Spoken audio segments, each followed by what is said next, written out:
नमस्कार साथियों, स्वागत है आप सभी का हमारे YouTube channel target UPSC by Ankit sir में। तो आज हम लोग आपके लिए लेकर आए एक नई सीरीज़ जिसका नाम है यूएनए। यूएनए का मतलब है उत्तराखंड न्यूज़ एनालिसिस। इसमें हम लोग देखने वाले हैं जो डेली हमारी न्यूज़ आती हैं उत्तराखंड से रिलेटेड, चाहे वो किसी से हो, स्पोर्ट्स से हो या फिर पॉलिटिक्स से हो या मंदिर से हो या फिर किसी भी नए कानून को लेकर हो या कोई नया विवाद हो या कोई संस्थान हो, इन सभी की न्यूज़ न्यूज़ को हम करेंगे कवर, ठीक है? हम लोग क्या करेंगे, इन न्यूज़ों को देखेंगे कि हमारी एग्ज़ाम की दृष्टि से इसमें क्या महत्वपूर्ण है। मतलब इससे हमारे एग्ज़ाम में क्या आ सकता है? क्योंकि अमूमन हमने देखा है आयोग जो प्रश्न बनाता है वो डायरेक्ट कभी न कभी देखिए करंट अफ़ेयर तो बनाता ही है। अब तो यूकेपीएससी पेपर करा रहा है तो वो क्या करता है कि डायरेक्ट करंट अफ़ेयर वहीं से उठा दे रहा है, ठीक है? न्यूज़पेपर से। लेकिन करंट अफ़ेयर के साथ-साथ उनका एक महत्व भी हो जाता है। जैसे मान लीजिए आजकल जोशीमठ में जो आपदा आ रखी है, ठीक है? तो जोशीमठ से रिलेटेड हम लोग बहुत सारे फैक्ट देखेंगे, जोशीमठ में कौन से पहाड़ हैं, पर्वत हैं। इससे क्या होगा आपको डेली न्यूज़ तो मिलेगी, करंट अफ़ेयर भी मिलेगा, लेकिन उसके साथ-साथ आपको क्या है एक्स्ट्रा फैक्ट भी मिलेंगे। तो उम्मीद करता हूँ आप लोग इस क्लास में बने रहेंगे और इस क्लास को देखेंगे। देखिए ये पहला वीडियो है, डेमो के तौर पे होने वाला है। अगर आप लोग का रिस्पॉन्स अच्छा रहा, तो हम लोग क्या है इस वीडियो को कंटिन्यू करेंगे, ठीक है? उस हिसाब से देखेंगे कि किस तरीके से इस क्लास को आगे करना है, क्या करना है। तो उसी तरीके से आज की मैं एक बार आपको डेमो क्लास दिखा दूँ।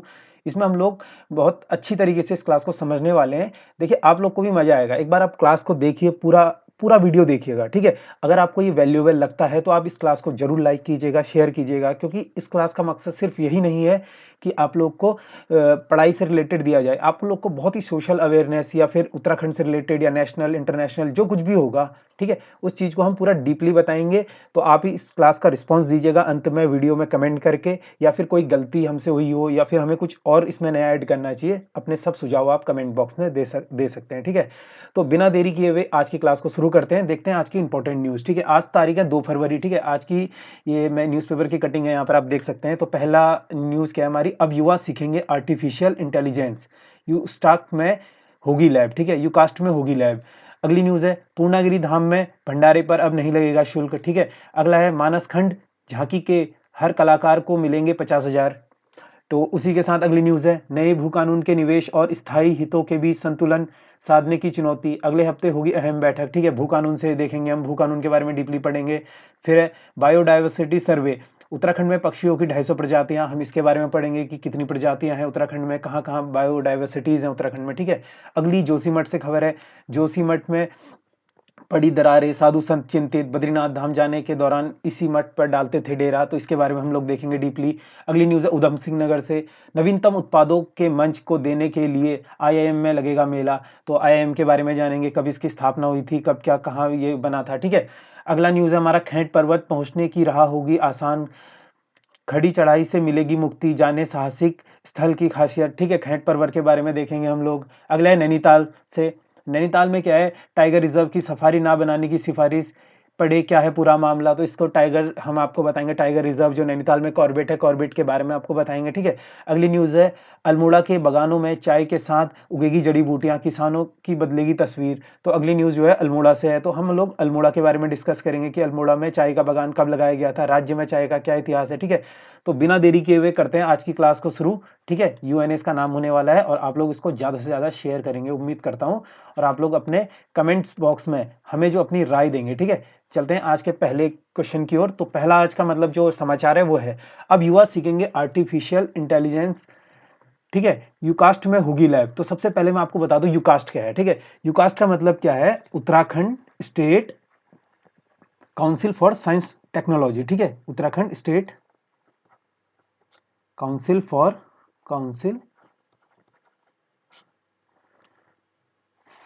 साइंस, ठीक है? फॉर साइंस एंड टेक्नोलॉजी, ठीक है? एंड टेक्नोलॉजी, इसका मतलब है यूकास्ट का मतलब है Uttarakhand state council for science and technology, ठीक है? इस चीज़ को आप ध्यान में रखिएगा, ठीक है? कभी भी अगर आपका आ जाए तो इस चीज़ के फुल फॉर्म भी कभी कभी पूछ देता है, ठीक है? टेक्नोलॉजी, ठीक है? इसकी स्थापना देखते हैं, इसकी स्थापना कब होती है? इसकी स्थापना होती है 2005 में, ठीक है? कहाँ पर इसकी स्थापना होती है यूकास्ट की? देहरादून में, ठीक है? तो ये यूकास्ट आपने देखा। यहाँ पे क्या होता है, जो साइंस एंड टेक्नोलॉजी से रिलेटेड जो है हम लोग को मतलब यहाँ पे सीखने को मिलती है, ठीक है। यहाँ पर अलग अलग छात्रों को भेजा जाता है, या फिर प्रदेश भर से जितने भी होनहार छात्र होते हैं साइंस के फील्ड में, तो वो लोग को जो है यहाँ पर एक प्रशिक्षण भी मिलता है और उनको यहाँ पे साइंस के गुर सीखते हैं, ठीक है वो लोग। तो इसी की तरह हमने देखा था एक और क्या है हमारे पास, यूसेक, ठीक है, यूसेक भी आता है। यूसेक हमने देखा, यूसेक का मतलब क्या है, उत्तराखंड अंतरिक्ष उपयोग केंद्र, ठीक है, उत्तराखंड अंतरिक्ष उपयोग केंद्र, अंतरिक्ष उपयोग केंद्र, उपयोग केंद्र, ठीक है। इसकी स्थापना कब होती है, इसकी स्थापना होती है 21 सितंबर 2005 में, ठीक है। और ये भी कहाँ होती है, देहरादून में, ठीक है, ये भी देहरादून में इसकी स्थापना होती है, ठीक है। अगला है हमारा, इसी की तरह हमने देखा था यूसर्क भी आता है, ठीक है, यूसर्क। तो यूसर्क क्या है हमारा, इसका मतलब है उत्तराखंड विज्ञान एवं अनुसंधान केंद्र, ठीक है, उत्तराखंड विज्ञान एवं अनुसंधान केंद्र, ठीक है, एवं अनुसंधान केंद्र, अनुसंधान, ठीक है, अनुसंधान केंद्र।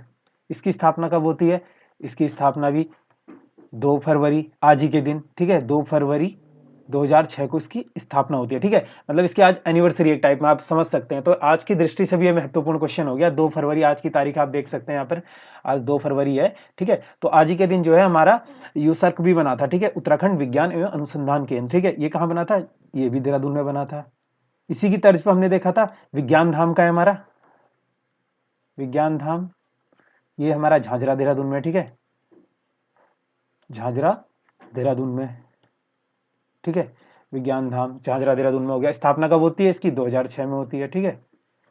चलते हैं, हाँ एक और चीज हमने देखा सॉफ्टवेयर टेक्नोलॉजी पार्क। तो सॉफ्टवेयर टेक्नोलॉजी पार्क कहाँ पर है हमारा, सेलाकुई में, ठीक है, सेलाकुई में। सेलाकुई कहाँ है साहब, देहरादून में है, ठीक है। अगला है आईटी पार्क, आपने देखा आईटी पार्क कहाँ है, राज्य का आईटी पार्क हो गया देहरादून में, ठीक है। चलते हैं अगली न्यूज की ओर। तो अगली न्यूज है हमारी, पूर्णागिरि धाम में भंडारे पर अब नहीं लगेगा शुल्क। तो सबसे पहले देखते हैं पूर्णागिरि। हमने देखा था पूर्णागिरि मंदिर कहाँ आता है हमारा, चंपावत में आता है, ठीक है, चंपावत में आता है, ठीक है। इसी पर बात करें अगर हम चंपावत की, तो चंपावत की स्थापना कब होती है, 1997 में। आपको काफी बार बता चुका हूं, ठीक है। चंपावत की स्थापना जो होती है 1997 में होती है, ठीक है। हमने देखा था कि पूर्णागिरि मंदिर जो है भारत के 108 शक्तिपीठों में इसकी गिनती होती है, ठीक है। भारत के 108 शक्तिपीठों में इसकी स्थापना होती है, ठीक है, शक्ति पीठों में इसकी स्थापना होती है, पीठों में गिनती होती है, सॉरी, ठीक है, गिनती, ठीक है। और क्या देखा था हमने पूर्णागिरि के बारे में, ठीक है। पूर्णागिरि में क्या लगता है, एक मेला लगता है। पूर्णागिरि मंदिर में मेला कब लगता है जी, होली के दूसरे दिन, ठीक है, होली के दूसरे दिन मेला लगता है यहाँ पर, होली के दूसरे दिन मेला कहाँ लगता है, पूर्णागिरि में लगता है। पूर्णागिरि कहाँ है, चंपावत में है। तो ये सभी क्वेश्चन। और एक और बात इसके बारे में, जो पूर्णागिरि में जो मेला लगता है ना, इस मेले की क्या खासियत है, ठीक है। इस मेले को पहले लगता है 40 दिन का मेला, ठीक है, 40 दिन का, जो कि राज्य का सबसे बड़ा मेला माना जाता था इसे, मतलब कुंभ को छोड़ के, ठीक है। राज्य का सबसे बड़ा मेला जो था ये पहले ये मेला था, ठीक है। कौन सा मेला, पूर्णागिरि मेला, जो कहाँ लगता है, पूर्णागिरि धाम में, चंपावत में, ठीक है। लेकिन अब जो है ये मेला, मतलब अब आज की डेट में ये मेला लगभग मुश्किल से 6-7 दिन का लगता है। लेकिन जो शुरुआत हुई थी इस मेले की, कभी आ जाए, शुरुआत में सबसे बड़ा मेला कौन सा था, तो ये था पूर्णागिरि मेला, ठीक है। और क्या देखा था हमने यहाँ पर, सती की नाभि भी इसी स्थान पे गिरी थी। क्या हुआ था यहाँ पर पूर्णागिरि में, सती माता की भी जो है, सती की नाभि यहीं गिरी थी, ठीक है, पूर्णागिरि की, पूर्णागिरि में इसी स्थान पर गिरी थी,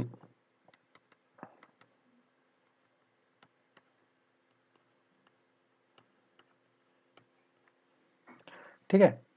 तो ये सभी हमने देखे थे इसके बारे में। और क्या देखा था हमने, बात करते हैं चंपावत के अन्य मंदिरों की, ठीक है। तो चंपावत में हमारे अन्य कौन कौन से मंदिर है हमने देखे थे। चंपावत में हमारे सबसे पहले आता है हमारा सप्तेश्वर मंदिर समूह, हम देख चुके हैं चंपावत में, ठीक है। सप्तेश्वर मंदिर समूह, जहाँ पर हमें राज्य के 7 मंदिर देखने को मिलते हैं, ठीक है। क्रांतेश्वर, डिप्टेश्वर आपने पढ़े होंगे, ठीक है। बारही देवी मंदिर हमें चंपावत में देखने को मिलता है, हिंगला देवी मंदिर हमें चंपावत में देखने को मिलता है, ठीक है। और घटोत्कच मंदिर, ठीक है, ये भी हमें चंपावत में देखने को मिलता है, घटकू मंदिर जिसे कहा जाता है, ठीक है। और गुरना माई भी, ठीक है, गुरना माई करिएगा इसे, गुरना माई भी हमें चंपावत में देखने को मिलता है। तो ये थे हमारे चंपावत राज्य के मंदिर। चलते बढ़ते हमारी अगली न्यूज के ओर। अगली न्यूज है हमारी मानस खंड की झांकी, हर कलाकार को मिलेंगे 50,000, ठीक है। तो मानस खंड झांकी इस बार आपने देखा था 2023 में, क्या था हमारा 2023 में उत्तराखंड की झांकी की थीम क्या थी, हमारी थीम क्या थी, मानस खंड, ठीक है, मानस खंड, ठीक है, इसको नोट कर लीजिएगा। और इस झांकी में हमारी राज्य को क्या मिला, प्रथम स्थान, ठीक है, प्रथम स्थान मिला। अगर बात करूं दूसरा की, तो दूसरा कौन आया, महाराष्ट्र आया, ठीक है, महाराष्ट्र आया, ठीक है, सेकंड नंबर पे। और बात करें थर्ड की, तो थर्ड कौन आया, यूपी आया, ठीक है। ये सब आए, प्रथम आया उत्तराखंड जिसकी मानसखंड थीम थी, सेकंड हम आया महाराष्ट्र और थर्ड आया यूपी। इसी तरीके से अगर मैं बात करूं उत्तराखंड में 2022 की झांकी की थीम क्या थी, तो 2022 में उत्तराखंड झांकी की थीम थी हमारी हेमकुंड साहिब, ठीक है, हेमकुंड साहिब, हेमकुंड साहिब,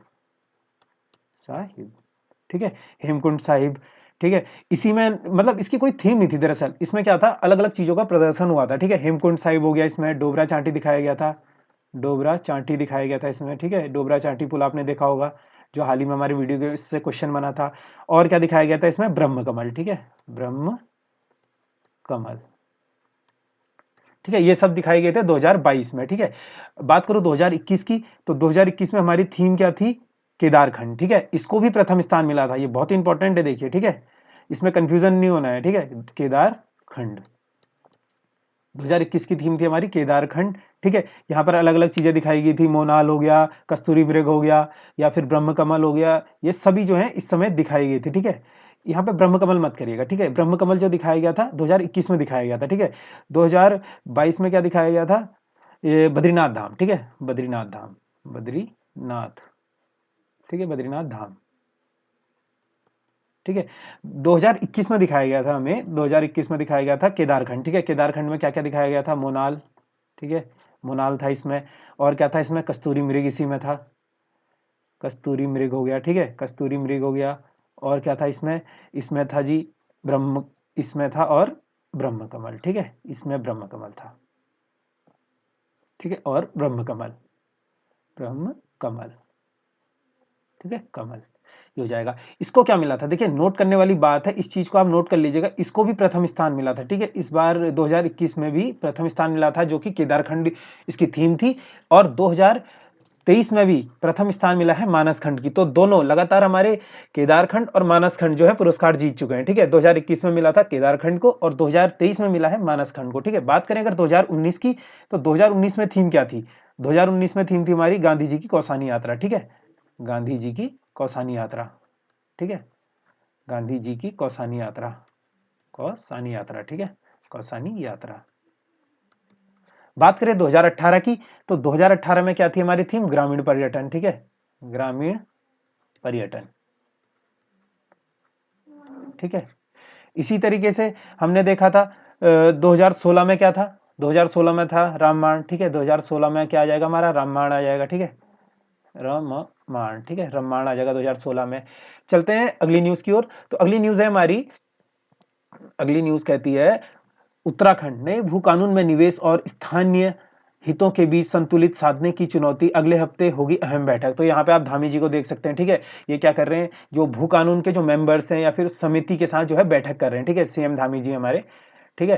तो यहाँ पे इसके बारे में जानते हैं कि इसकी समिति के अध्यक्ष कौन है। देखिए भू कानून अपने आप में बहुत इंपॉर्टेंट है, आप अभी देख चुके हैं, ठीक है। पुलिस कांस्टेबल में आपने देखा था, यहाँ से क्वेश्चन बना था, ठीक है, जो भूमि उन्मूलन का आया था 2021 जिसका आंसर था, ठीक है। उसी तरीके से आने वाले पेपरों में चाहे आपका पीसीएस हो, आरओ, एआरओ, कोई सा भी एग्जाम हो, उस एग्जाम के लिए आपका भू कानून जो है अपने आप में बहुत महत्वपूर्ण हो जाता है, ठीक है।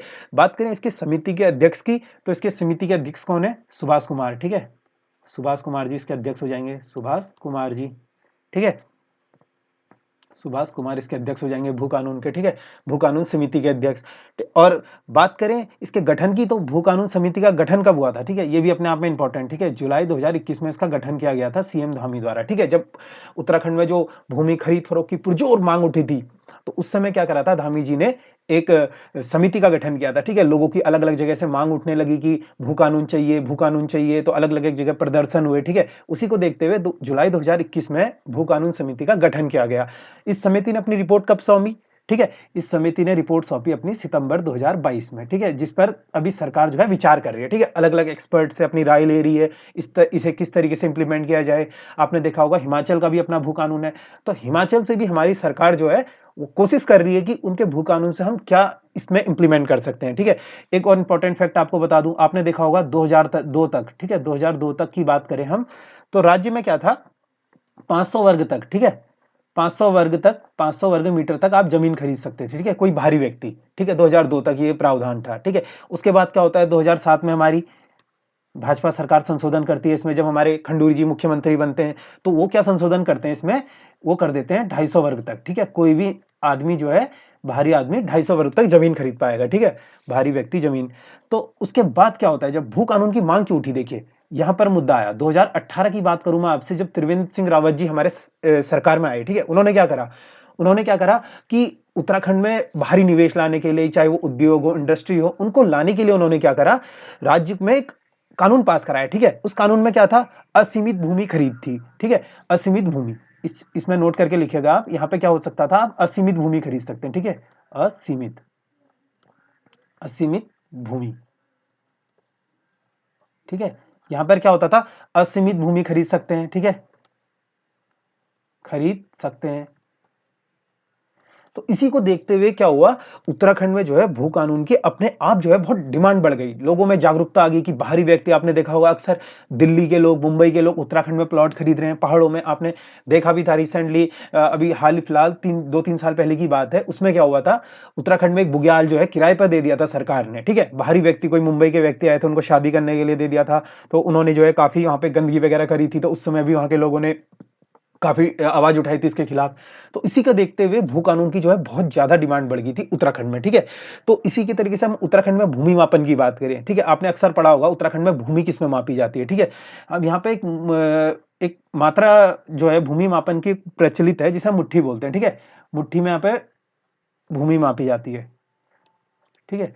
तो एक मुट्ठी भूमि की अगर मैं बात करूं, एक मुट्ठी भूमि में कितनी जमीन होती है, ठीक है, एक मुट्ठी भूमि में कितनी जमीन होती है, तो हमने देखा था एक मुट्ठी भूमि में, एक मुट्ठी भूमि में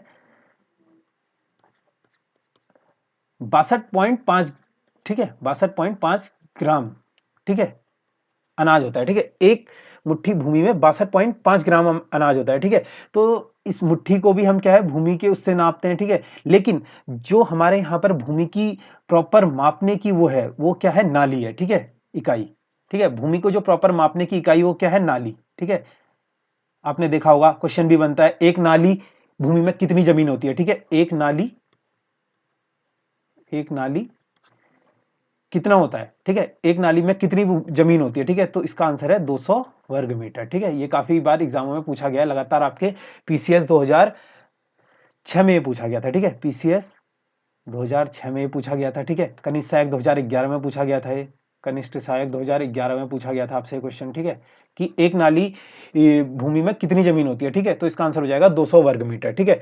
तो एक मुट्ठी में कितने ग्राम अनाज होता है, 62.5 ग्राम अनाज होता है, ठीक है। यहाँ पर आप इसको नाली की, यहाँ पे उत्तराखंड में भूमि मापन कर दीजिएगा, यहाँ पे नाली कर दीजिएगा, ठीक है, आप कंफ्यूज मत होइएगा यहाँ पे, ठीक है, यहाँ पे नाली कर दीजिएगा, ठीक है, भूमि मापन होती है नाली में, ठीक है। चलते हैं अगली न्यूज की ओर। तो अगली न्यूज आ रही है हमारी जोशीमठ से, ठीक है। तो जोशीमठ ज्योतिर्मठ इसका पुराना नाम है। सबसे पहले तो हम देख लेते हैं जोशीमठ का पुराना नाम क्या है, ठीक है। जोशीमठ का पुराना नाम है ज्योतिर्मठ, ठीक है, ज्योतिर्मठ। ज्योतिर्मठ कहा गया है जोशीमठ को, ठीक है। तो इसमें आजकल क्या है, आपने देखा होगा कि प्राकृतिक आपदा से जोशीमठ जो हमारा डर रहा है, ठीक है। तो यहाँ पर काफ़ी ज़्यादा प्राकृतिक आपदा आ रही है, सरकार उसके लिए काफ़ी वो कर रही है, आपने देखा होगा। तो जोशीमठ क्यों अपने आप में फेमस है, इसको हम जानेंगे, लेकिन उससे पहले हम ये जानते हैं कि जोशीमठ कौन से भूकंप जोन में आता है, ठीक है। आपको पता है कि उत्तराखंड जो है देश में 2 भूकंप जोन पे बटा हुआ है, ठीक है। यहाँ पे अक्सर हमने देखा है कि 4 और 5 जोन आते हैं, ठीक है, उत्तराखंड में। तो इसी तरीके से बात करें हम जोशीमठ की, तो जोशीमठ जो है चमोली के अंदर आता है, ठीक है। तो चमोली को जो है हमारे ज़ोन 5 के अंदर रखा गया है, ठीक है। ज़ोन 5 के अंदर रखा गया है चमोली को, ठीक है। अब बात करते हैं जोशीमठ की। तो जोशीमठ क्यों फेमस है साहब? जोशीमठ इसलिए फेमस है, ये है शंकराचार्य जी की तपस्थली मानी जाती है हमारी, ठीक है। आपने सुना होगा कि शंकराचार्य जी जो है हमारे जोशीमठ में, उन्होंने क्या करा था, ठीक है, भगवान विष्णु की प्रतिमा निकाली थी, ठीक है। शंकराचार्य जी ने शंकराचार्य जी ने शंकराचार्य जी ने जोशीमठ से भगवान विष्णु की मूर्ति निकाली थी, ठीक है। ने भगवान विष्णु, ठीक है, विष्णु की मूर्ति यहां से निकाली थी, ठीक है। विष्णु की प्रतिमा, प्रतिमा करिएगा, प्रतिमा निकाली, कहां से निकाली थी? तो जोशीमठ के नारद कुंड से, ठीक है। तो इसी के साथ नारद कुंड भी कहां हो जाएगा हमारा? जोशीमठ में, ठीक है, नारद कुंड, ठीक है, नारद कुंड से निकाली थी। इसी तरीके से अगर हम बात करें जोशीमठ की, तो जोशीमठ में जो है आपने देखा होगा कि शंकर आचार्य की तपस्थली भी मानी जाती है, ठीक है। शंकराचार्य की तपस्थली, ठीक है, इन्हीं की तपस्थली, ठीक है, तपस्थली कहा जाता है जोशीमठ को, ठीक है। यहीं पर शंकराचार्य जी ने क्या करा था? पूर्णागिरि शक्तिपीठ की स्थापना करी थी। देखिए ये पूर्णागिरि अलग है, एक तो पूर्णागिरि आपका मंदिर हो गया, वो चंपावत में है, इसमें कंफ्यूज मत होइएगा, ठीक है। एक क्या है आपका पूर्णागिरि पीठ की स्थापना करी थी, ठीक है, यहीं पर जोशीमठ में। अब मैं इसको शॉर्टकट में लिख रहा हूं, आप समझ जाइएगा, ठीक है। जो से जोशीमठ हो जाएगा, ठीक है। जोशीमठ में क्या करा था शंकराचार्य जी ने? पूर्णागिरि शक्तिपीठ की स्थापना करी थी, ठीक है। पूर्णागिरि शक्तिपीठ की स्थापना, ठीक है, किसके द्वारा हुई थी? शंकराचार्य जी के द्वारा, ठीक है, पीठ स्थापना, ठीक है। इस चीज को आप नोट करते हुए चलिए, शंकराचार्य ने क्या की थी? पूर्णागिरि पीठ की स्थापना की थी, ठीक है। अगला यहाँ पे क्या है, हमने हमने देखा था यहाँ पे डांडाधार और वो नरसिंहधार भी जोशीमठ में ही है, ठीक है। क्या है यहाँ पर? एक दो इंपॉर्टेंट चीज हमें देखने को मिलती है जोशीमठ में, क्या है? दंडाधार, ठीक है, प्लस वो नरसिंहधार, ठीक है। ये कहां पर है? नरसिंहधार है हमारे जोशीमठ में, ठीक है। नरसिंहधार कहाँ है? जोशीमठ में, ठीक है, जोशीमठ में, ठीक है। ये सब कहाँ है? जोशीमठ में, नरसिंहधार और दड्डाधार, ठीक है। चलते हैं हमारी अगली न्यूज की ओर। तो अगली न्यूज आ रही है हमारी नैनीताल से, ठीक है। अगली न्यूज क्या कहती है कि नैनीताल सीई ने टाइगर रिजर्व में सफारी ना बनाने की सिफारिश, ठीक है, ना कि टाइगर रिजर्व में सफारी बनाने की सिफारिश पड़े। क्या है पूरा मामला? तो टाइगर रिजर्व में आपने देखा होगा कि अक्सर टाइगर सफारी के लिए क्या होता है, देखिए सफारी क्या होता है कि किसी भी नेशनल पार्क में अगर हम लोग क्या है, हम लोग पब्लिक के लिए खोला जाता है, ठीक है। वहां पे क्या होता है, पब्लिकली जो पब्लिक को पूरी टाइगर जो वहाँ की वाइल्ड लाइफ है वो दिखाई जाती है, जहाँ पे वहाँ पे हाथी घूम रहे हैं यहाँ पे, या फिर वहाँ पे शेर घूम रहे हैं, कुछ भी जो जानवर वहाँ पे रखा गया है नेशनल पार्क में, उस चीज को सफारी के थ्रू दिखाया जाता है पब्लिक को, ठीक है। जो टूरिस्ट आते हैं या फिर जो अन्य पर्यटक होते हैं उन लोग को दिखाया जाता है, ठीक है। उसी को देखते हुए उन्होंने क्या सिफारिश की है कि इसमें जो है टाइगर सफारी ना बनाया जाए। इससे क्या होता है, देखिए इससे क्या होता है, सबसे पहले तो हमारे जो इन्वायरमेंट है, ठीक है, इन्वायरमेंट में हमारे जो बहुत सारे एनिमल रह रहे हैं उस पार्क में, तो वो बहुत डिस्टर्ब होते हैं, ठीक है। अब मान लीजिए, अब ये आप यहाँ पे इमेज देख सकते हैं, ठीक है, ये सफारी जा रही है, यहाँ हाथी चल रहा है, ठीक है। तो कहीं ना कहीं पर्यटक जब आ रहे हैं हाथी को देख रहे हैं तो उन्हें काफी जो है दिक्कतों का सामना करना पड़ता है। कभी-कभी क्या होता है, हाथी अगर मान लीजिए जंगली हाथी है, उसका कोई भरोसा नहीं है, अगर वो बौखला के उसने गाड़ी पर अटैक कर दिया तो काफ़ी दिक्कतें हो सकती हैं पर्यटक को, ठीक है। काफ़ी लोग आपने देखा होगा कि सफारी के दौरान क्या होता है, जानवरों को छेड़खानी करते हैं, तो जानवर तो देखिए जानवर है ना, अगर उसने कुछ अपने आप से कर दिया तो उससे काफ़ी नुकसान हो सकता है। तो एक अभी जो ज़ोन बने हुए हैं वो अलग-अलग ज़ोन में हैं, ठीक है। जो टाइगर सफारी ज़ोन है वो अलग से हैं, ठीक है, वो काफ़ी दूर-दूर से है। लेकिन ये जो एक और ज़ोन बनाने की बात चल रही है, इसको ना बनाने की जो है सिफारिश की गई है। तो इसी के साथ हम कॉर्बेट का थोड़ा इतिहास जानते हैं। अब देखते हैं कॉर्बेट की स्थापना, ठीक है। सबसे पहले हमें पता है कि कॉर्बेट जो है भारत का ही नहीं पूरे एशिया का जो है सबसे पहला नेशनल पार्क है, ठीक है। तो इसकी स्थापना कब होती है, ठीक है, कॉर्बेट की स्थापना जो होती है 1936 में होती है, ठीक है, 1936 में होती है, ठीक है।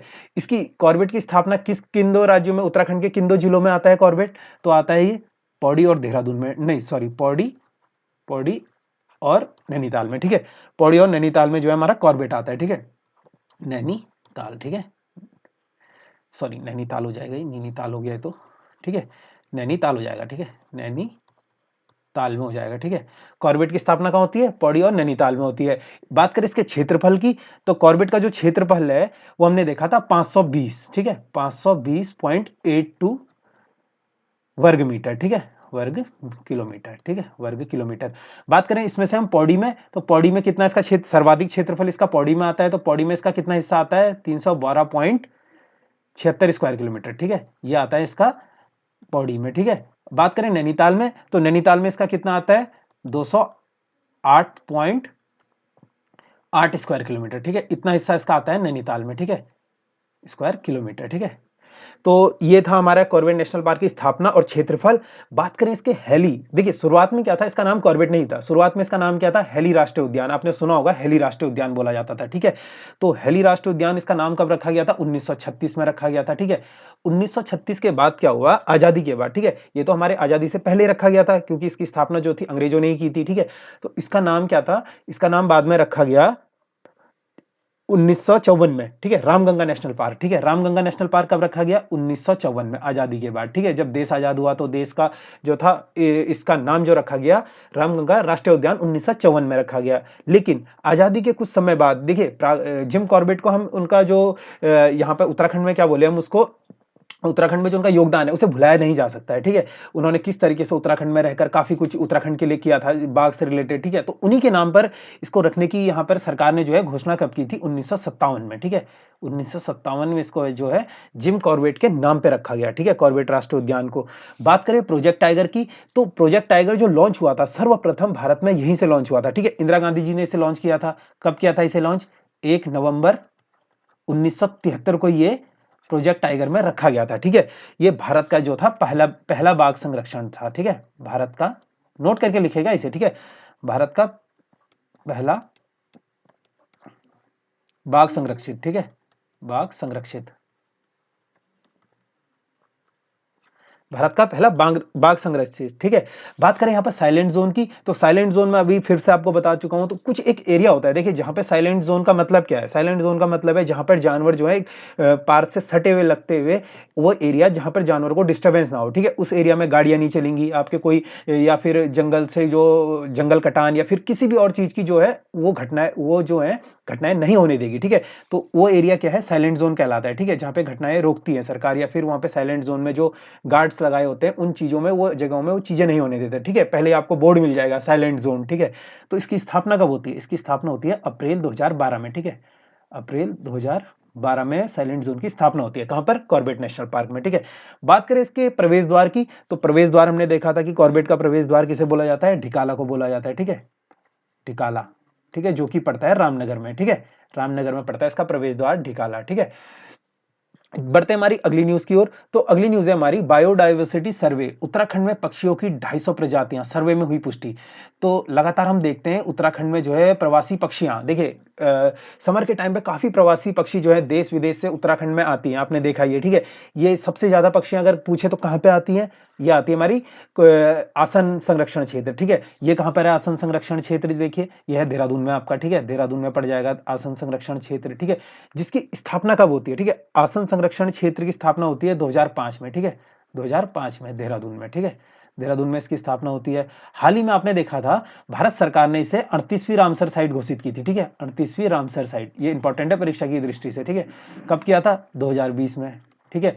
फिलहाल अगर देश में बात करें हम, हमारे पास कितनी अभी रामसर साइट है? तो देश में टोटल है अभी 75 रामसर साइट, ठीक है। आपने देखा था ना आजादी का अमृत महोत्सव हम मना रहे हैं, ठीक है। तो अमृत महोत्सव में क्या किया था सरकार के द्वारा? जो हमारी रामसर साइट है उनको 40 से बढ़ाकर 75 कर दिया गया था, ठीक है। उससे पहले वर्तमान जो थी हमारी 40, 45, 44 के लगभग थी। उसके बाद सरकार ने जो है अमृत महोत्सव, इस बार जो स्वतंत्रता दिवस हमने मनाया था पिछली बार 2022 के, उससे पहले जो है 75 रामसर साइट लक्ष्य पूरा कर लिया था, ठीक है।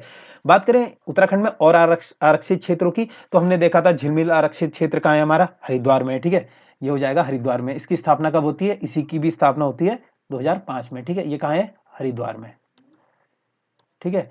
झिलमिल आरक्षित क्षेत्र देखिए अपने आप में ये भी इंपॉर्टेंट है, ठीक है, क्योंकि यहां पर एक तो क्या है, बारहसिंगा के लिए ये जाना जाता है, ठीक है, बारहसिंगा के लिए कभी क्वेश्चन आ जाए, बारहसिंगा के लिए, ठीक है, बारहसिंगा के लिए फेमस है, ठीक है, आपने देखा होगा कि अगर क्वेश्चन सीधा-सीधा बनता है, बारहसिंगा के लिए फेमस आरक्षित क्षेत्र कौन सा है? तो झिलमिल आरक्षित क्षेत्र जो है बारहसिंगा के लिए फेमस है। कहाँ पर है ये? हरिद्वार में, ठीक है। स्थापना कब होती है इसकी? 2005 में होती है, ठीक है। और क्या है? पवलगढ़ हमने देखा था, पवलगढ़ संरक्षण, ठीक है। तो पवलगढ़ संरक्षण की अगर हम बात करें तो ये है हमारा नैनीताल में, ठीक है। ये हो जाएगा नैनीताल में, ठीक है, नैनीताल में, ठीक है। इसकी स्थापना की अगर हम बात करें तो इसकी स्थापना कब होती है? 2012 में इसकी स्थापना होती है, ठीक है। और कौन सा है हमारा नैनीताल में? Naina Devi Himalayan bird conservation हमने देखा था नैनीताल में ही है। इसकी स्थापना कब होती है? देखिए ये बहुत इंपॉर्टेंट है, इसकी स्थापना होती है 2015 में, ठीक है। तो नवीनतम अगर कभी आ जाए, नवीनतम संरक्षण कंजर्वेशन कौन सा है उत्तराखंड का? तो वो है Naina Devi Himalayan bird conservation, ठीक है। ये कहां पर है? ये भी नैनीताल में है, ठीक है। ये भी नैनीताल में हो जाएगा हमारा। तो इस मोटा-मोटा इस न्यूज़ का क्या कहना था, ये देखिए आप कि बायोडायवर्सिटी उत्तराखंड में 250 प्रजातियां, ठीक है, सर्वे में हुई पुष्टि। बात करें हम पिछले साल, देखिए ये 2023 की पुष्टि है, ठीक है। ये कल के न्यूज़पेपर में, ये आज कल की खबर है, आज के न्यूज़पेपर में आई है, ठीक है। तो 250 प्रजातियां इस बार मिली हैं, लेकिन इससे पहले की हम बात करें, हम पढ़ चुके हैं 2022 में सर्वे हुआ था, आई थिंक मैं गलत नहीं हूं तो 171 जो है प्रजातियों की पुष्टि हुई थी, ठीक है। तब अगर 2021 से क्वेश्चन बनता है तो आप सीधा-सीधा नोट करिएगा 171, ठीक है। ये आपको उत्तराखंड की समसामयिक वाली किताब में आपकी परीक्षावणी में मिल जाएगा, ठीक है। तो बढ़ते हैं अगली न्यूज़ की ओर। अगली न्यूज़ है हमारी अल्मोड़ा से, ठीक है। तो अल्मोड़ा में क्या कह रहा है? अल्मोड़ा के बागान में चाय के साथ उगेगी जड़ी बूटी, किसान की बदलेगी तस्वीर। तो देखिए उत्तराखंड का चाय से जो है बहुत पुराना नाता रहा है, ठीक है। आपने देखा होगा कि उत्तराखंड में जो अंग्रेज थे, जिस समय हमारे उत्तराखंड जो है अंग्रेजों के चपेट में, इसमें गुलाम थे हम लोग अंग्रेजों के। उस समय क्या हुआ, अंग्रेजों ने यहाँ पे चाय की जो है व्यापक स्तर पर खेती की, ठीक है। अंग्रेजों को पहाड़ों में जो है हमारे काफी हमने चाय बागान देखे, चाहे वो अल्मोड़ा हो, चाहे वो देहरादून हो, पौड़ी हो या चंपा हो, तो जहां भी हो अंग्रेजों ने काफी सारे चाय के बागान लगाए। तो इसका इतिहास क्या कहता है अपने आप में? उत्तराखंड में जो सर्वप्रथम चाय की खेती है, ठीक है।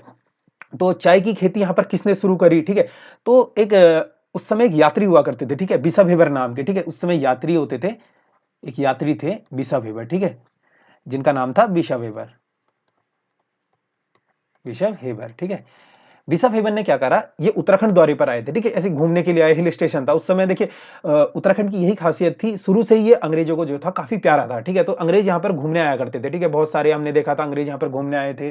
जैसे कि हम पहले पढ़ चुके हैं कि विलियम डुगलस जो है अमेरिकी जो जज थे, उनका कहना था विश्व का जो सर्वोत्तम हिल स्टेशन है वो कौन सा है? रानीखेत है, ठीक है। उसी तरीके से हमने देखा था लॉर्ड मियो, जो कि भारत सरकार के हमारे गवर्नर थे, तो उनको भी रानीखेत जो था बहुत प्यारा था, ठीक है। उसी तरीके से यात्री यहाँ पर अनेक यात्री आया करते थे।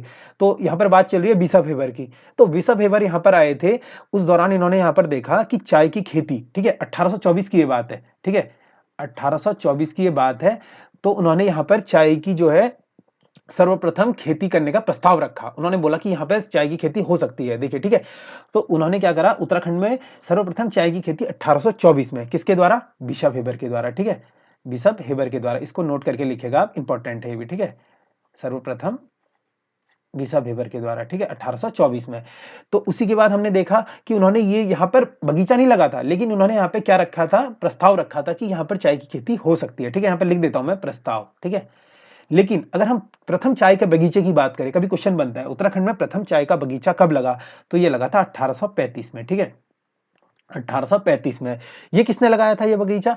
ये लगाया था अपने आप में एक फॉकनर ने, ठीक है। ये भी अंग्रेज थे, डॉक्टर फॉकनर। कहां लगाया था उन्होंने ये बगीचा? लक्ष्मेश्वर अल्मोड़ा में, ठीक है, लक्ष्मेश्वर अल्मोड़ा में, लक्ष्मेश्वर अल्मोड़ा में, ठीक है। इन्होंने बगीचा लगाया था लक्ष्मेश्वर अल्मोड़ा में, लक्ष्मेश्वर अल्मोड़ा, ठीक है, लक्ष्मेश्वर अल्मोड़ा में, अल्मोड़ा में, ठीक है। ये लगाया था उन्होंने लक्ष्मेश्वर अल्मोड़ा में चाय का प्रथम बगीचा, ठीक है। किसने लगाया था ये बगीचा? तो ये इंपॉर्टेंट है, ये लगाया था फॉकनर ने, ठीक है, नोट करके लिखेगा फॉकनर, ठीक है, फॉकनर, ठीक है, फॉकनर ने लगाया था चाय का प्रथम बगीचा, ठीक है। इसी तरीके से हम बात की चाय की खेती के समय गवर्नर की बात करें, तो चाय की खेती के समय अगर हम बात 1835 की कर रहे हैं, तो कहीं ना कहीं हम क्या बात कर रहे हैं? हम सीधा विलियम ट्रेल की, ठीक है। विलियम ट्रेल जो थे हमारे इस समय गवर्नर थे, ठीक है, विलियम ट्रेल। चाय के खेती के वक्त विलियम ट्रेल जो थे गवर्नर थे। बात करें टिहरी में चाय की खेती की स्थापना, तो टिहरी में जो चाय की खेती की स्थापना हुई थी वो हुई थी 1835 में, ठीक है। किसके समय हुई थी 1835 में? किसका शासन था टिहरी में? सुदर्शन शाह का, ठीक है, सुदर्शन शाह का शासन, ठीक है, सुदर्शन शाह, सुदर्शन शाह का शासन था, ठीक है। तो चलते हैं अगले क्वेश्चन की ओर। अगला क्वेश्चन है हमारा, उधम सिंह नगर में नवीनतम उत्पादों को मंच देने के लिए आईआईएम लगाएगा मेला। तो सबसे पहले तो ये न्यूज सीधा सीधा कह रही है उधम सिंह नगर नवीनतम उत्पादों को मंच देने के लिए आईआईएम लगाएगा मेला। तो बात करें आईआईएम की, आप ये देख सकते हैं आईआईएम की बिल्डिंग, ठीक है। तो ये आईआईएम की बिल्डिंग कहां पर है, ये आपको दिख रही है तस्वीर में, सीधा सीधा उधम सिंह नगर में है, ठीक है। उधम सिंह नगर के काशीपुर में है, ठीक है। तो अगर इसकी स्थापना की अगर मैं बात करूं, आईआईएम की स्थापना कब होती है, ठीक है, तो इसकी स्थापना होती है 2011 में, ठीक है। आईआईएम की स्थापना कब होती है, सीधा सीधा क्वेश्चन बनता है, देखिए कि आईआईएम कहां पे है, ठीक है, और इसकी स्थापना कब होती है। तो आईआईएम हमारा हो जाएगा काशीपुर में, ठीक है, काशीपुर में, ठीक है। काशीपुर 2011 इसकी स्थापना होती है। अगर जिला पूछेगा तो उधम सिंह नगर, ठीक है, उधम सिंह नगर में हो जाएगा। बात करें आईआईएम को हिंदी में क्या कहते हैं, देखिए कभी कभी आईआईएम नहीं देगा आपको, ठीक है, आईआईएम देगा तो आप डायरेक्ट समझ जाओगे इंडियन इंस्टीट्यूट ऑफ मैनेजमेंट, ठीक है, लेकिन कभी कभी कह देगा भारतीय प्रबंधन संस्थान, ठीक है, तो इसलिए अपने आप में ये भी पढ़ना जरूरी है, ठीक है। काफी लोग कंफ्यूज होते हैं, खासकर इंग्लिश मीडियम वाले बच्चे, ठीक है, ये पूछ देगा भारतीय प्रबंधन संस्थान, ठीक है, इसको आप नोट करके लिख लीजिएगा, भारतीय प्रबंधन संस्थान, ठीक है, इसको कहते हैं हिंदी में, ठीक है, संस्थान कहां पर है, काशीपुर में, ठीक है। अगर बात करें इसकी इंग्लिश में, तो इंग्लिश में आप यहां पे देख सकते हैं लिखा हुआ है इंडियन इंस्टीट्यूट ऑफ मैनेजमेंट, ठीक है, इंडियन इंस्टीट्यूट ऑफ मैनेजमेंट, ठीक है, इसे इंग्लिश में बोला जाता है, ठीक है। बात करें इसी के अलावा हमारे उत्तराखंड में क्या क्या हमें देखने को मिलता है, आईआईटी रुड़की हमने देखा था, ठीक है। तो आईआईटी रुड़की, ठीक है, आईआईटी रुड़की भी अपने आप में बहुत इंपॉर्टेंट है, क्यों, क्योंकि ना केवल ये इंडिया का बल्कि एशिया का भी प्रथम इंजीनियरिंग कॉलेज होने का इसे गौरव प्राप्त है, ठीक है। तो अगर हम बात करें आईआईटी रुड़की की, तो आईआईटी रुड़की की स्थापना कब होती है, ठीक है, हमने देखा था आईआईटी रुड़की की स्थापना होती है 1847 में, ठीक है। कब होती है आईआईटी रुड़की की स्थापना, 1847 में, ठीक है, 1847 में जो है आईआईटी रुड़की की स्थापना होती है, 1847 करिएगा, ठीक है, 47 में आईआईटी रुड़की की स्थापना होती है, ठीक है। कहां पर होती है इसकी स्थापना, तो रुड़की में होती है, ठीक है। इसी तरीके से हमने देखा था इसका नाम थॉमसन इंजीनियरिंग कॉलेज का पड़ा था, ठीक है, तो थॉमसन इसका नाम रखा गया था 1857 के आसपास, ठीक है, 1857 के आसपास इसका नाम रखा गया था। बात करें इसको विश्वविद्यालय के दर्जे की, तो इसको विश्वविद्यालय का दर्जा कब मिलता है, ठीक है, इसको विश्वविद्यालय का दर्जा दिया जाता है सन 1949 में, ठीक है, 1949 में, ठीक है, 1949 में इसको मिलता है विश्वविद्यालय का दर्जा, ठीक है, किसको मिलता है, आईआईटी रुड़की को, ठीक है, 1949 में, ठीक है। भूकंप इंजीनियरिंग कॉलेज की बात करें, यहां पर कब स्थापना होती है, 1960 में यहां पर भूकंप इंजीनियरिंग कॉलेज की स्थापना होती है, ठीक है। और यहीं पे अगर हम बात करें आईआईटी का दर्जा इसे कब मिलता है, तो आईआईटी का दर्जा मिलता है इसे 21 सितंबर 2000 को, ठीक है, सॉरी 1 सितंबर करिएगा, 1 सितंबर 2007 को, ठीक है, इसको 2001 को, सॉरी 1 सितंबर 2001 को इसे मिलता है आईआईटी का दर्जा, ठीक है। तो देश का कौन से नंबर का आईआईटी ये बनता है, 7वें नंबर का, ठीक है, 7वें नंबर का आईआईटी ये बनता है, ठीक है, आईआईटी रुड़की, ठीक है, आईआईटी रुड़की की यहाँ पर बात चल रही थी। चलते हैं अगले क्वेश्चन की ओर। तो अगला और अंतिम आज का हमारी न्यूज है खेट पर्वत, ठीक है, यह खेट पर्वत पहुंचने की राह होगी आसान, खड़ी चढ़ाई से मिलेगी मुक्ति, जाने इस साहसिक स्थल की खासियत, ठीक है। तो अगर सीधे सीधे खेट पर्वत की बात आती है, मैं आपसे पूछूं खेट पर्वत कहां पर है, ठीक है, तो खेट पर्वत हो जाएगा हमारा टिहरी में, ठीक है, खेट पर्वत हो जाएगा टिहरी में, आप देख सकते हैं तस्वीर में खेट पर्वत को, ठीक है, ये हो जाएगा टिहरी में, ठीक है, टिहरी में, खैट पर्वत का है हमारा टिहरी में, ठीक है, इसको नोट करके लिखेगा आप, क्योंकि ये इंपॉर्टेंट है, ठीक है। कभी एग्जाम में डायरेक्ट क्वेश्चन पूछ देता है कि ये पर्वत कहाँ पे है, भागीरथी ग्लेशियर कहाँ पे है, या खरलिंग ग्लेशियर कहाँ पे है। तो इसी तरीके से बहुत सारे क्वेश्चन कभी कभी आपने देखा होगा कि कहीं से भी एग्जाम में उठा के पूछ देता है ये चीज कहाँ है, वो चीज कहाँ है, ठीक है। तो इस चीज को आपको नोट करते हुए चलना है।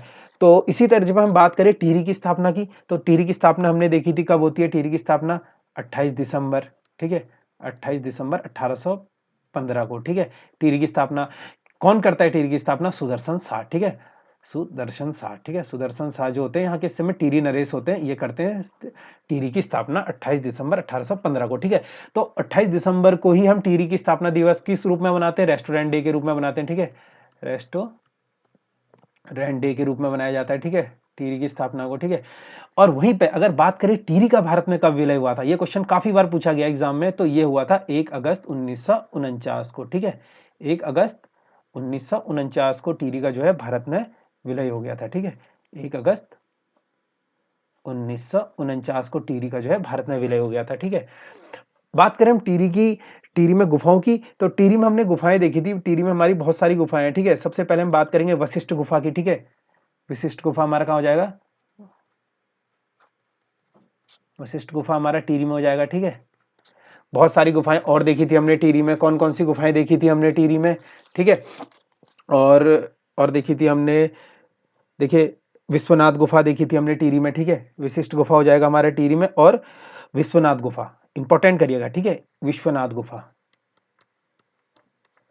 विश्वनाथ गुफा, ठीक है। ये कहाँ पर है? टिहरी में, ठीक है। ये क्यों इंपॉर्टेंट है? देखिए विश्वनाथ गुफा क्यों इंपॉर्टेंट है? इस गुफा को देखिए माना जाता है कि ये शंकर आदि गुरु शंकराचार्य की तपस्थली से भी कहा जाता है, ठीक है। इसे भी कहा जाता है, ऊपर जोशीमठ को तो कहा ही जाता है, लेकिन विश्वनाथ गुफा को भी क्या कहा जाता है? शंकराचार्य की तपस्थली, ठीक है। शंकरा आजकल देखिए काफी चर्चा में है शंकराचार्य जी, ठीक है। तो इनका जो है, इनकी तपस्थली भी कही जाती है, शंकराचार्य जी की तपस्थली, ठीक है। तपस्थली, ठीक है। शंकराचार्य जी की तपस्थली कहाँ पे है? विश्वनाथ गुफा। ये कहाँ है? टिहरी में है, ठीक है। ये भी टिहरी में, ठीक है। बात करें टिहरी की, तो टिहरी में हमने कहा था अभी विशिष्ट गुफा टिहरी में है, ठीक है। विशिष्ट कुंड भी टिहरी में हो जाएगा, ठीक है। विशिष्ट कुंड कहाँ पे हो जाएगा? विशिष्ट कुंड हो जाएगा, ये भी टिहरी में, ठीक है। बात करें हम विशिष्ट आश्रम की, तो ये भी टिहरी में हो जाएगा, ठीक है। विशिष्ट आश्रम की, ये कहाँ हो जाएगा? ये टिहरी में हो जाएगा, ठीक है। और इनकी क्या खासियत है? ये सभी हैं विसोम पर्वत पर, ठीक है। विसोम पर्वत पर, ठीक है। जो कि अपने आप में कहाँ है? टिहरी में है, ठीक है। टिहरी में, इस चीज को नोट करते हुए लिखिएगा, ठीक है। बात करें हम टिहरी की, तो एक इंपॉर्टेंट ग्लेशियर देखिए हमें देखने को मिलता है टिहरी में, कौन सा है? खतलिंग ग्लेशियर, ठीक है। खतलिंग ग्लेशियर, खतलिंग ग्लेशियर, ठीक है। ये कहाँ पे हो जाएगा हमारा? प्रॉपरली देखिए टिहरी में तो नहीं है, इसे प्रॉपरली हम टिहरी में नहीं बोल सकते, लेकिन एग्जाम में हमें पूछा जाता है, देखिए, ठीक है। अगर एग्जाम में टिहरी अगर ऑप्शन में दिया है, ठीक है, तो ये तो देखने वाली बात है, टिहरी दिया है, अगर साथ में रुद्रप्रयाग भी दिया है, ठीक है, रुद्रप्रयाग, ठीक है, तो फिर तो ये कंफ्यूजन क्वेश्चन हो जाएगा, फिर तो इसका आयोग पे ही छोड़ दीजिएगा वो आंसर क्या देता है, ठीक है। लेकिन अगर ये बात करेगा कि खतलिंग ग्लेशियर कहां पर है, Tehri Rudraprayag, option A B दोनों, तो फिर आपको ए बी दोनों के साथ जाना है, ठीक है।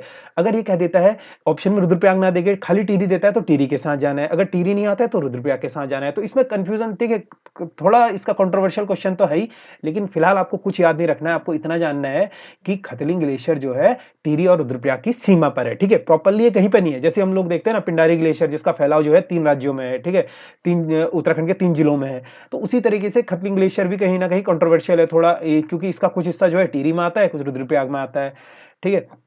तो ये थी हमारी आज की क्लास, ठीक है। तो उम्मीद करता हूँ, सॉरी यहाँ पर एक चीज मैंने आपको ऊपर बताया था ना, थॉमसन नाम इसका, ठीक है। तो थॉमसन नाम को इसका 1854 करिएगा, ठीक है, 1857 नहीं होगा यहाँ पे, ठीक है।